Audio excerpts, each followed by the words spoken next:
Isang magandang araw mga kaibigan! Narito na naman po si Shenshen TV na magbabahagi sa inyo tungkol sa kwento ng pag-ibig. Pero kung bago ka pa lamang sa aking YouTube channel, paki-like lang po ng ating video, paki-click na rin ang subscribe button at ganon din ang bell icon para lagi kayong updated sa mga paparating ko pang mga uploads. Chapter 16.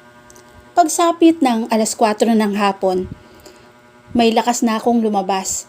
Sa restaurant sa tapat ng hotel ko na pagdesisyon ng pumunta. Walang gaanong tao. Mostly, mga tourism din naman ang mga narito. Parang ang locals lang na naririto ay ang mga empleyado. Nakakatuwa rin sa restaurant na ito. May part na para sa mga book lover. Kaya naman, sa pinakamalapit na bookshelf ako pumunta. Bago nga ako nag-order ay namili muna ako ng libro. Merienda lang din ang in-order ko dahil maaga pa naman for dinner. Hindi ko rin nakakalimutan na i-text si Timothy para ipaalam dito kung nasan ako. Nag-reply ito na malapit na siyang matapos at babalik agad ng hotel. "Can I sit here?" Tanong ng babaeng hindi ko man lamang napansin na lumapit. Blonde ang buhok nito, naka-jeans at ang top ay halos parang bra na lamang. Iginala ko ang tingin ko. May mga bakante pa namang table. Why here? Ayaw ko magpaka-emo na tulad mo. Kaya naman, samahan na lamang kita. Sabay upo. Tinitigan ako nito. Waring tinutudyo sa titig nito. Single, married, widow, or kabet? Tanong nito sa akin. Nagsalubong naman ang kilay ko sa tinura nito. Wala kang kasama kaya gusto kong malaman ang status mo. Excuse me? Walang wedding ring? Sa tansya ko nasa marrying age ka na. Kaso walang singsing. Kaya I will assume na single ka. Kapag ka sinabi kong single ako, tiyak na kapag ka pinuntahan ako ni Timothy, ay magtataka ito.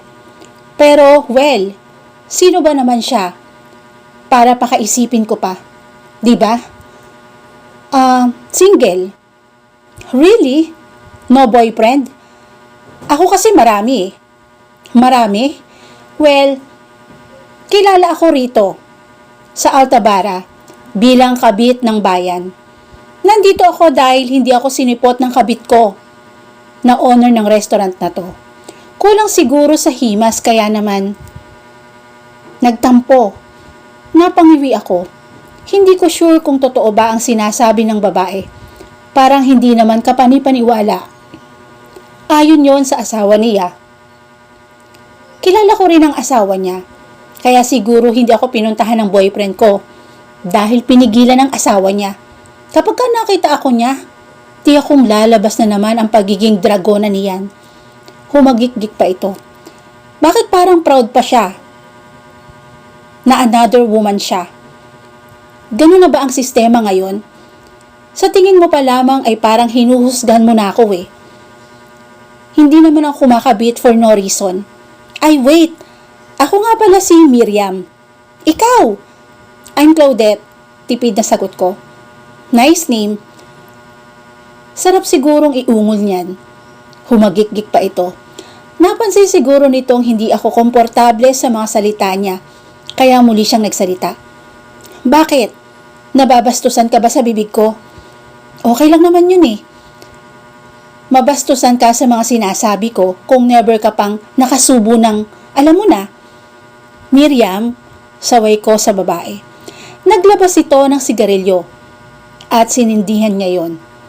Open naman ang area kaya confident ito na gawin yon.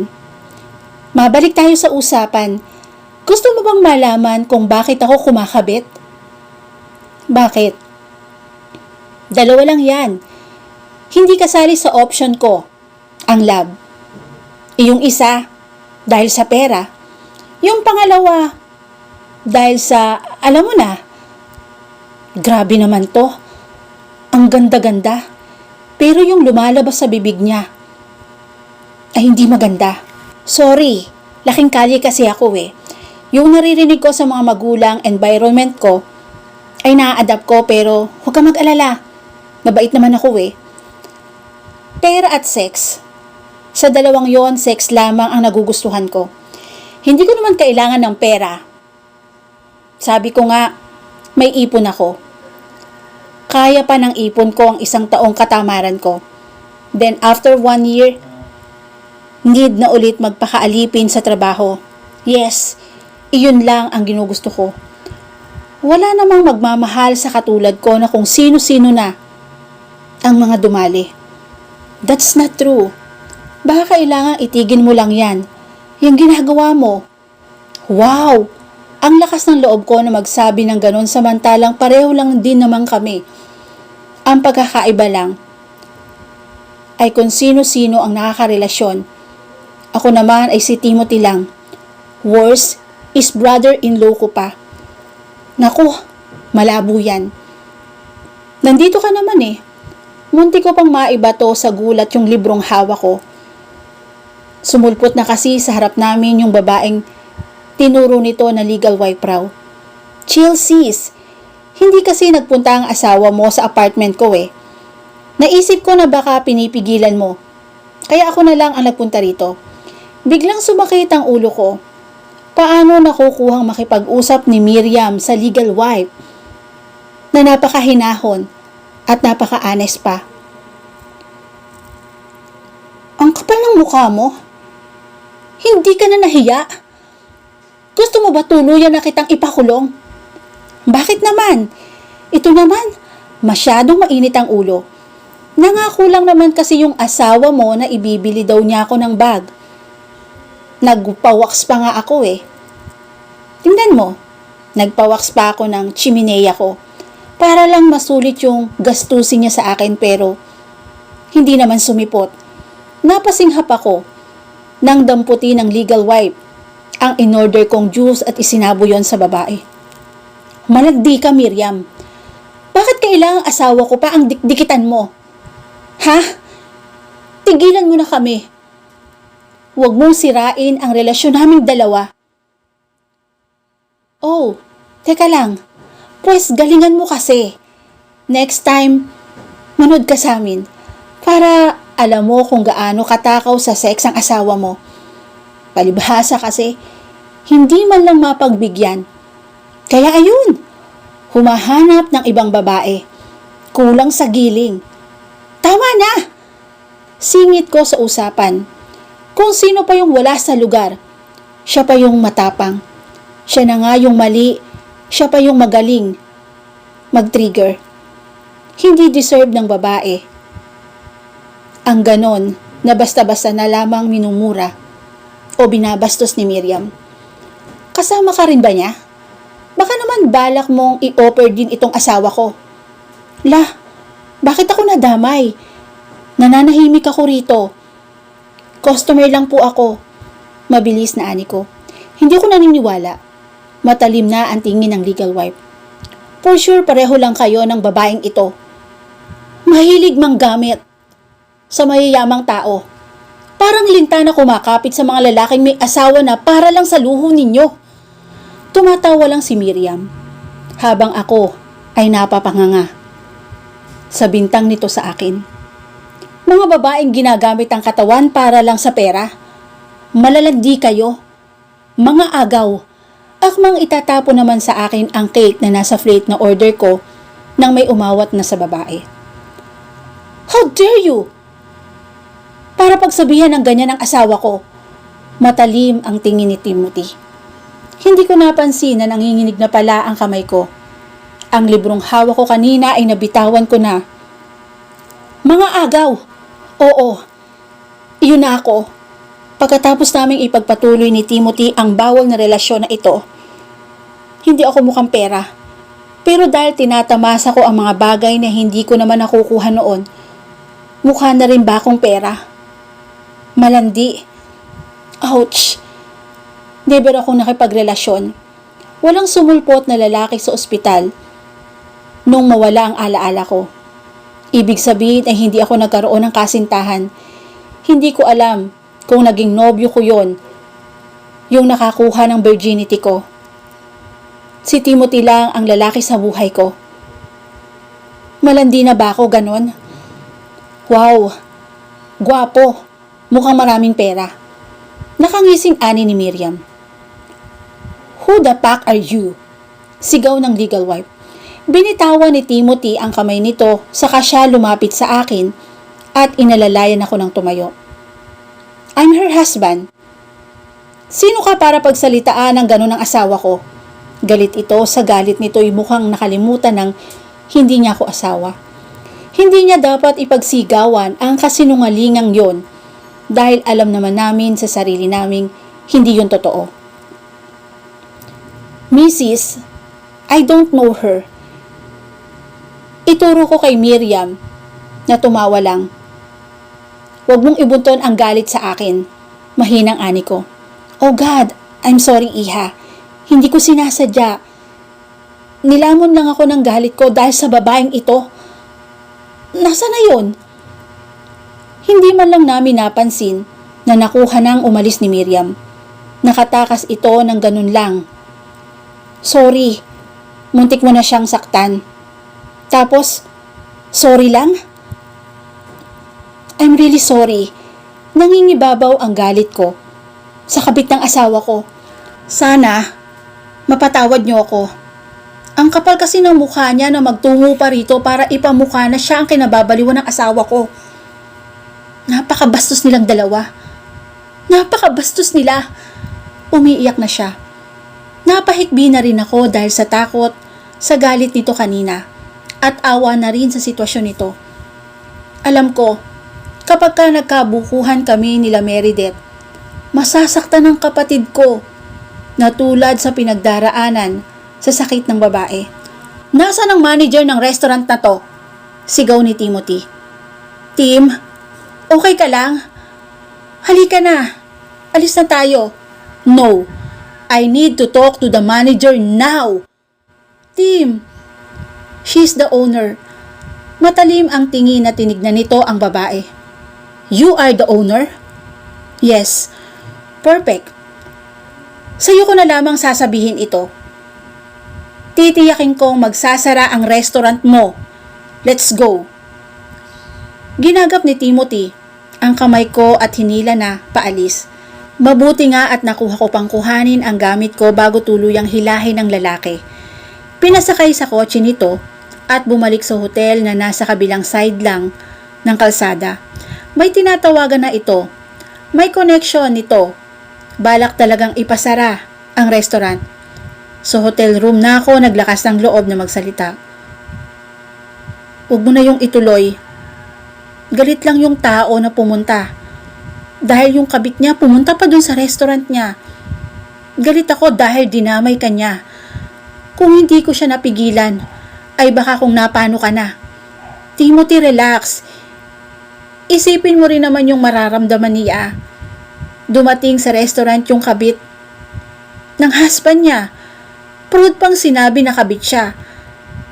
Nayurakan ng pride ng babae sa ginawa ng kirida ng asawa niya. Kaya gano'n na lamang ang galit. No, kahit ano pang reason niya. Makinig ka naman sa akin. Ginawa mo rin akong kabit. Yung palang naisip ko na kapag ka nalaman ni Meredith, nakabit mo ko, nai-imagine ko na yung sakit na nararamdaman ng babae. Tulad nung kanina. Timothy, tama rin siya sa mga binitiwan niyang salita. Kabit ako. Baka nga, narinig ko na rin ang mga ganong kataga sa kapatid ko eh. Sa asawa mo.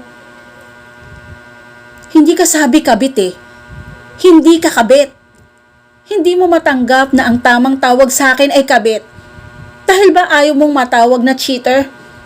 Kailangan ba kitang sampalin para matauhan ka na? Sa mga ginagawa nating dalawa. Nagtataksil tayo sa kapatid ko, Timothy. Ginawa mo akong kabit. Ginawa mo akong makasalanan. Ikaw ang ituturo kung may gawa nito. Dalawa tayo pala. Dahil nagpatukso rin ako.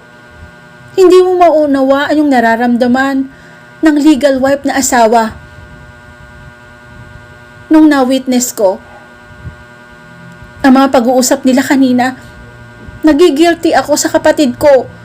Nagigilty ako kay Meredith. hindi mo na lamang ako pinagtanggol? Dahil unang-una, tayo ang nagkamali at nanakit sa kanya. Huwag kang magre-react na tulad ng ginagawa mo kanina. Dahil mali tayo. Maling-mali tayo, Timothy. Naiintindihan mo ba yon?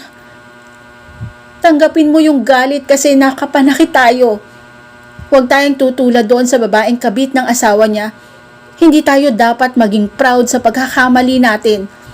Pinunasan ko ang masaganang luha ko, saka tinalikuran ito at mas pinili ng lumabas ng hotel room at iwan ito roon.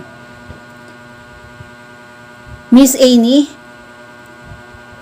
kung sino pa yung nagkamali sa ganitong sitwasyon, ay sila pa yung matapang. Tama. Clau, baka pumunta ka sa bahay. Wala kang aabutan doon. On the way ako sa Altabara. Susunod ako sa asawa ko.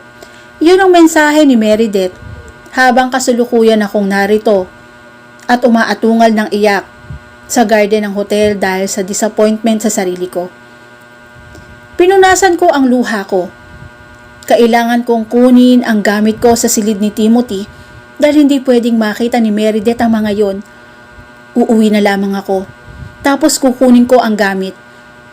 Uuwi na ako ngayon sa San Agusta. Hindi na ako mapipigilan pa. Bumalik ako ng hotel room at inabutan ko si Timothy roon. Natahimik na nakasalampak sa sahig. Ang likod ay nakasandal sa couch. May hawak siyang beer. Sa center table ay may 4 na nakatumba. Darating si Meredith. Kailangan ko nang kunin ang gamit ko. Baka maabutan niya pa tayo. Hindi ito umimik. Kaya pumasok ako sa kwarto at nagsimulang iimpake ang mga gamit ko. Narinig ko ang pagkabasag ng bote sa labas, kaya saglit akong huminto at dali-daling binalikan ito. Basag ang TV. Doon ibinato ni Timothy ang boteng hawak niya kanina. Timothy? Bakit mo ginawa yon? Sigaw ko rito. Sumulyap ito sa akin. Baka sa mukha nito ang paghihirap. Hindi ka aalis. Wala akong pakialam kung makita ka ni Meredith dito. Are you crazy? Kung sa'yo hindi mo na pinahalagahan ang sasabihin at nararamdaman ni Meredith, sa akin mahalaga yon. Aalis ako. Huwag mo kong pipigilan dahil mabibigo ka lamang. Tinalikuran ko ito at binalikan ko ang ginagawa ko. Nang matapos ay hila-hila ko na yon nang lumabas ako ng kwarto. Ma'am, bakit kasi kailangan mo pang pilitin si Meredith na sumunod dito? Sinabi ko na sa iyo na hindi mo na siya kailangan pang abalahin. Sigaw na galit ng lalaki. San, kung nandyan si Meredith, mas mapapadali ang trabaho mo. Be-thankful nga sa akin eh. At napakiusapan ko yung boss niya. Nahayaan siyang mag-leave para makasunod sa'yo. Walang dapat ipagpasalamat. Masyado kang nakikialam sa buhay namin, Mami. Napangiwi ako sa sinabi nito. Lasing ito. Sinabayan pa ng kalasingan niya ang init ng ulo niya. Ibinaba nito ang photo at pabagsak na binitiwan yon sa table. Saka siya lumingon sa akin. Stay here. 2 ang kwarto. Sa kabila matutulog si Meredith. Uuwi na ako. Uuwi na ako, Timothy. Final na ani ko. Puro ka na lang tutol at tanggi. Kailan ka ba makikinig sa akin na bukal sa loob mo? Malungkot na tanong nito. Parang tago sa puso yung lungkot. Umabot sa puso ko. Basta aalis na ako. Huwag na nating ituloy ang mga plano mong relasyon. Itama na lang natin ang mali. Itama na lang natin ang lahat. Nakikiusap ako. Tumayo ito at lumapit sa akin. Napasinghap ako nang biglang lumuhod ang lalaki. Please, huwag kang umalis. Nakikiusap ako. At dito na po nagtatapos ang chapter 16 ng aking kwento. Muli po, maraming salamat po and God bless all.